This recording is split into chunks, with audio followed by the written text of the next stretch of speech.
প্রিয় শিক্ষার্থীবৃন্দ, আসসালামু আলাইকুম। আশা করছি সবাই সুস্থ আছো, ভালো আছো, এই কামনাই করছি। তো আজকে আমি তোমাদের অষ্টম শ্রেণীর বাংলাদেশ ও বিশ্ব পরিচয় নিয়ে আলোচনা করব।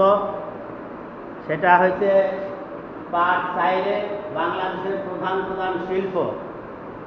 কিন্তু এই আলোচনার আগে আমি আর একটু অন্য প্রসঙ্গে আলোচনা করব। সেটা হচ্ছে মাদকাসক্তি। এই মাদকটা সমাজকে নষ্ট করে দেয়, ঘুণে ধরে। মাদকাসক্তিদের সঙ্গীদের সঙ্গে মেলামেশার মধ্য দিয়েই সাধারণত মাদকাসক্তির সূত্রপাত ঘটে। অর্থাৎ যে সমস্ত লোকজন মাদকে আসক্ত তাদের সাথে মেলামেশা করা উচিত না, তাহলে জীবনটা একেবারেই ধ্বংস হয়ে যাবে। এজন্য আমাদের সবসময় সচেতন থাকতে হবে যে আমরা কখনো মাদকাসক্ত লোকের সঙ্গে আমরা মিশব না বা সঙ্গ দিব না। এই অপসংস্কৃত প্রভাব ও মাদকাসক্তির পিছনে একটি বড় কারণ হিসেবে কাজ করে। কি বলছি যে অপসংস্কৃতির প্রভাবও মাদকাসক্তির পিছনে একটি বড় কারণ হিসেবে কাজ করে। চলচ্চিত্র, টিভি চ্যানেল, ইন্টারনেট প্রযুক্তির মাধ্যমে আজকাল এক দেশের সংস্কৃতি সহজেই অন্য দেশের সংস্কৃতি ও জীবনকে প্রভাবিত করছে। এখানে ভালো যেমন আছে, মন্দের দিকেও বা খারাপেরও কিছু বিষয় আছে। তা আমাদের উচিত যে বিষয়গুলো ভালো, যেগুলো আমাদের জীবনকে উন্নত করবে, ভালো করবে, প্রতিষ্ঠিত করবে, সেই সময় বিষয়গুলো আমরা নজর দেব বা সেগুলো আমরা দেখব, মনে রাখব। আমাদের সমাজ জীবনে মাদকাসক্তি বর্তমানে একটি ভয়াবহ সমস্যা হিসাবে দেখা দিছে। যে বর্তমান সমাজে মাদক একটা ভয়াবহ সমস্যা দেখা দিছে। এটি আমাদের সামাজিক ও নৈতিক জীবনের মারাত্মক প্রভাব ফেলছে। শারীরিক ক্ষতির মধ্যে দিয়ে একজন মাদক গ্রহণকারী হৃদরোগ, যক্ষা, ক্যান্সার, শ্বাসকষ্ট হতে পারে। তার মানসিক স্বাস্থ্য এর ফলে দুর্বল হয়ে পড়ে। মাদক গ্রহণকারীরা হতাশা, হীনমন্যতায় ভোগে। নিজেদের ক্ষতি তো এরা করেই, উপরন্তু ভয়, উৎকণ্ঠা, উত্তেজনার শিকার হয়ে সমাজের নৈরাজ্য সৃষ্টি করে। পারিবারিক জীবনে আমাদের প্রভাব নানা জটিল সমস্যার সৃষ্টি করে। তাইলে আমাদের উচিত কি মাদকাসক্তি রোধে প্রতিরোধমূলক ব্যবস্থা সচেতন হলে ভালো কার্যকর। অর্থাৎ মাদকটা আমাদের প্রতিরোধ করতে হবে, সমাজে যাতে মাদকাসক্তি ঢুকতে না পারে, মাদকাসক্ত যাতে না হতে পারে, সেই বিষয়ে আমাদের সম্মিলিতভাবে কাজ করবে। তাহলে আমাদের জীবনটা কী হবে, সুন্দর হবে, ভালো হবে। এরপরে যাব আমরা আমাদের পাঠ্য বিষয়ে কি আছে আমাদের, যে বাংলাদেশের প্রধান প্রধান শিল্প। বাংলাদেশের অর্থনীতির একটি গুরুত্বপূর্ণ খাত শিল্প। লক্ষ্য করো, আমি আবার বলছি, বাংলাদেশের অর্থনীতির একটি গুরুত্বপূর্ণ খাত হচ্ছে শিল্প। মোট আভ্যন্তরীণ উৎপাদনে এ খাতের অবদান ক্রমশ বৃদ্ধি পাচ্ছে।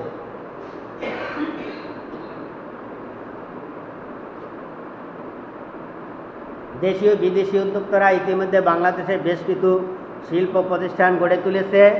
বাংলাদেশের আর্থসামাজিক জীবনে যার ব্যাপক প্রভাব পড়েছে।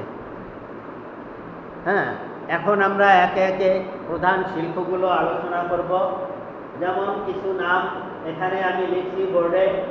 1 নম্বর পাট শিল্প, 2 নম্বর বস্ত্র শিল্প, পোশাক শিল্প, চিনি শিল্প, কাগজ শিল্প, সার শিল্প, সিমেন্ট শিল্প, ঔষধ শিল্প, চামড়া শিল্প, চা শিল্প, তুলা শিল্প, তামাক শিল্প, সিঞ্জি শিল্প। এই যে শিল্পগুলোর কথা লেখা হয়েছে, এগুলো আমাদের অর্থনীতির ক্ষেত্রে গুরুত্বপূর্ণ ভূমিকা রাখছে। তো প্রথমে আমরা পাট শিল্পটা সম্পর্কে একটু জানি। লক্ষ্য করো সবাই, 1951 সালে নারায়ণগঞ্জে আদমজি পাটকল প্রতিষ্ঠার মাধ্যমে পাট শিল্পের যাত্রা শুরু হয়। তাইলে পাট শিল্প নারায়ণগঞ্জে প্রথম প্রতিষ্ঠিত হয় কত সালে? 1951 সালে। এখান থেকে আমাদের পাট শিল্পের যাত্রা শুরু হয়। এদেশে একসময় প্রধান অর্থকরী ফসল ছিল পাট। এই পাটকে তখন সোনালী আঁশ বলা হতো, কারণ এই পাট নিজেদের দেশের চাহিদা মিটিয়ে বিদেশে রপ্তানি করে আমরা বৈদেশিক মুদ্রা অর্জন করতাম। পাট বিক্রি করে কৃষক তার পরিবারের টাকার চাহিদা পূরণ করত। একসময় পাট কল শুধু পাটের বস্তা উৎপাদন করত, এখন পাট দিয়ে নানামুখী পণ্য সামগ্রী উৎপাদন তৈরি সম্ভব হচ্ছে, ভবিষ্যতে আরও হবে। তাহলে পাট শিল্পের প্রতি কী করা উচিত? আমাদের মনোযোগী হওয়া উচিত, যাতে আমরা অর্থনীতির দিক থেকে আরও লাভবান হতে পারি।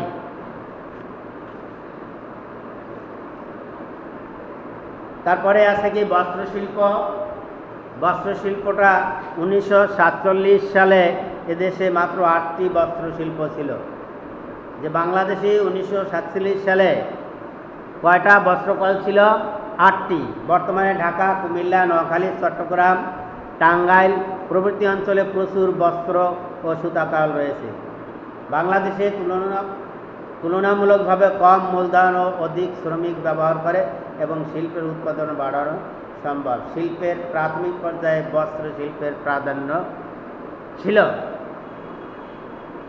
পোশাক শিল্প, এই পোশাক শিল্পের মাধ্যমে আমরা কিভাবে অর্থনৈতিক অগ্রগতি লাভ করতে পারি? যে সাম্প্রতিককালে বাংলাদেশে তৈরি পোশাক শিল্পের উল্লেখযোগ্য অগ্রগতি হয়েছে।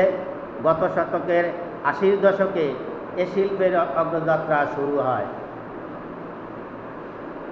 দেশে বর্তমানে প্রায় 3000-এরও অধিক পোশাক শিল্প ইউনিট রয়েছে। এতে প্রায় 40 লক্ষ লোক কী করছে? শ্রমিক কাজ করছে। বাংলাদেশ, আমেরিকা যুক্তরাষ্ট্র, ইউরোপের দেশগুলোতেও পোশাক রপ্তানি করে বিপুল বৈদেশিক মুদ্রা অর্জন করা হচ্ছে।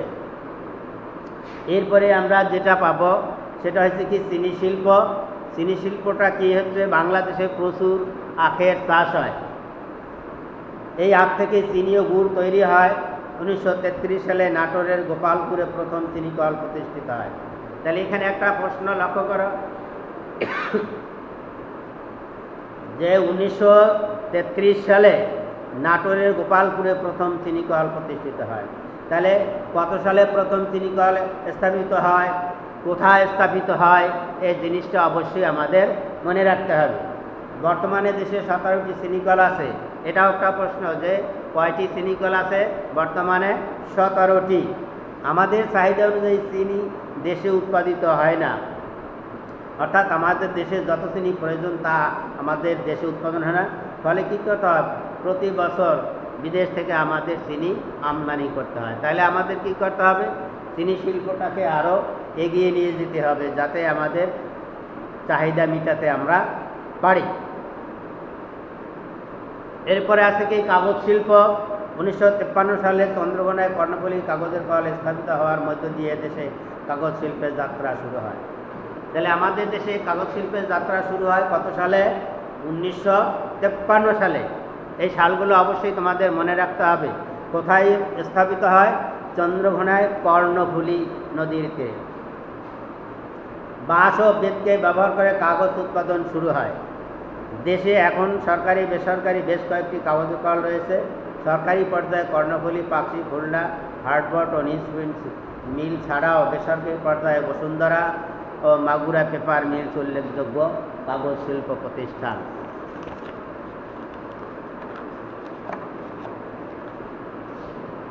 এরপরে আছে কি লক্ষ্য করো? সার শিল্প। সার শিল্পটা কি? কৃষি প্রধান বাংলাদেশের খাদ্য উৎপাদন বৃদ্ধির লক্ষ্যেই রাসায়নিক সার তৈরির উদ্যোগ গ্রহণ করা হয়েছে।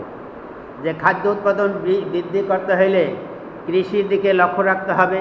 কৃষির ফলন বাড়াইতে হলে সেখানে আমাদের রাসায়নিক সার ব্যবহার করতে হয়, যার কারণে এই সার শিল্পের প্রতি উদ্যোগ গ্রহণ করা হয়েছে। 1961 সালে সিলেটের ফেঞ্চুগঞ্জে প্রথম প্রাকৃতিক গ্যাস ভিত্তিক সার কারখানা প্রতিষ্ঠিত হয়। তো কত সালে সার শিল্প স্থাপিত হয়? 1961 সালে সিলেটের ফেঞ্চুগঞ্জে। এটা মনে রাখতে হবে। কোন জেলায়? সিলেট জেলায়। কোন এলাকায়? ফেঞ্চুগঞ্জে। দেশে এখন 8টি সার কারখানা চালু আছে।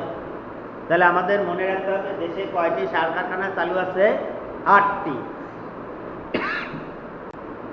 বাংলাদেশের সারের চাহিদা পূরণের জন্য কয়েকটি কারখানা উৎপাদন যথেষ্ট নয়। প্রতি বছর বিদেশ থেকে আমাদের প্রচুর সার আমদানি করতে হয়, অর্থাৎ আমাদের দেশে যে সার উৎপাদন হয় তাতে আমাদের চাহিদা পূরণ হয় না। তাই আমাদের কী করতে হবে, যে বাংলাদেশে আরও সার ও শিল্পের বিস্তার ঘটাতে হবে, তাইলে আমাদের চাহিদা হয়তো পূরণ করতে পারব।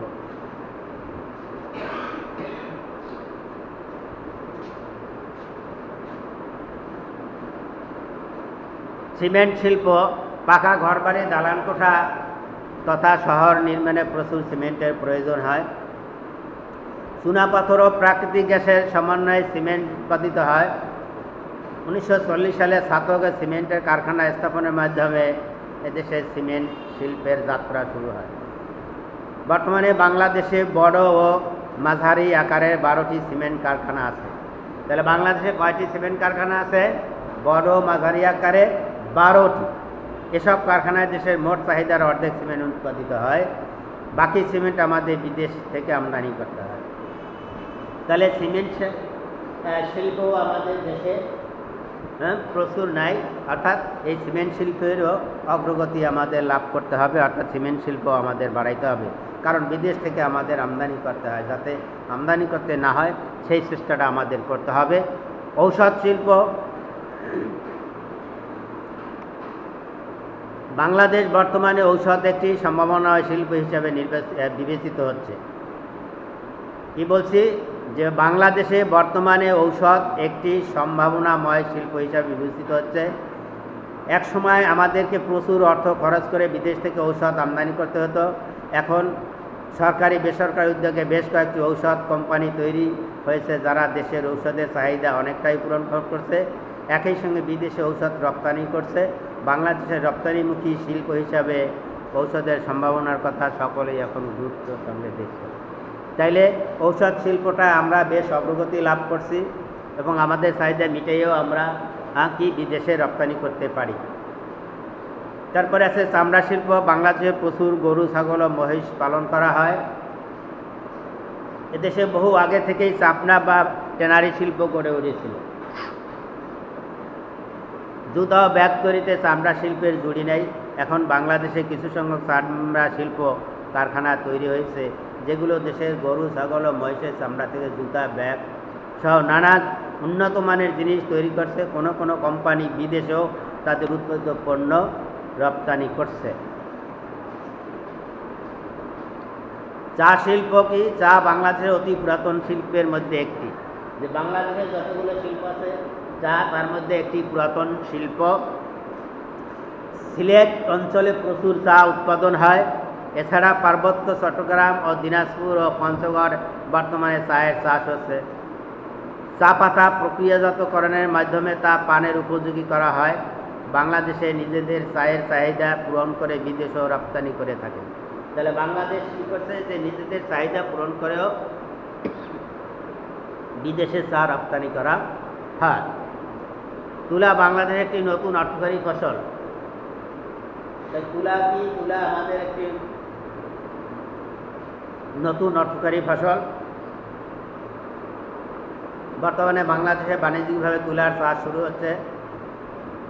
এদেশের জলবায়ু মৃত্তিকা তুলা চাষের উপযোগী, তবে চাহিদার তুলনায় উৎপাদন কম বলে প্রয়োজনের তুলনায় বেশিরভাগই বিদেশ থেকে আমদানি করে। তাহলে যে পরিমাণে তুলা উৎপাদিত হয় তাতে আমাদের চাহিদা মেটে না, ফলে বিদেশ থেকে আমাদের রপ্তানি করতে হয়। তামাক বাংলাদেশের প্রায় সব অঞ্চলে কিছু না কিছু তামাকের চাষ হয়। বাংলাদেশে শীতকালে তামাকের চাষ হয়। উত্তরবঙ্গ তামাক চাষের জন্য প্রসিদ্ধ হলেও বর্তমানে পার্বত্য চট্টগ্রামে তামাকের চাষ হচ্ছে। বাংলাদেশ তামাক উৎপাদনে স্বয়ংসম্পূর্ণ না হলেও প্রতি বছর বিদেশ থেকে প্রচুর তামাক ও তামাকজাত দ্রব্য আমদানি করতে হয়। এরপর আছে চিংড়ি শিল্প। বাংলাদেশের অর্থনীতিতে চিংড়ি মাছের গুরুত্ব অপরিসীম। বর্তমানে বাংলাদেশের চিংড়ি অন্যতম বৈদেশিক মুদ্রা অর্জনকারী পণ্য। তাই চিংড়িকে বাংলাদেশের সাদা সোনা বলা হয়। তাহলে এটা আমাদের মনে রাখতে হবে। একটা প্রশ্ন হতে পারে যে সাদা সোনা বলা হয় কাকে? চিংড়িকে বাংলাদেশের সাদা সোনা বলা হয়।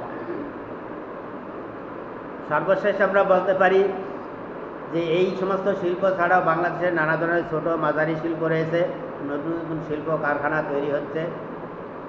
ওইসব কারখানা থেকে বিভিন্ন পণ্য সামগ্রী তৈরি হচ্ছে, যা আমাদের চাহিদা পূরণে গুরুত্বপূর্ণ ভূমিকা পালন করছে। তাহলে শিক্ষার্থী বন্ধুরা, তোমাদেরকে বলবো, এই দ্বাদশ অধ্যায়ের পাঠ 4 বাংলাদেশের প্রধান প্রধান শিল্প, এই বিষয়টা তোমরা আরও গুরুত্ব সহকারে বাড়িতে পড়বে এবং বোঝার চেষ্টা করবে। এই বলে আজকে আমি তোমাদের ক্লাস এখানেই সমাপ্তি ঘোষণা করছি। সবাই ভালো থাকো, সুস্থ করো, এই কামনা।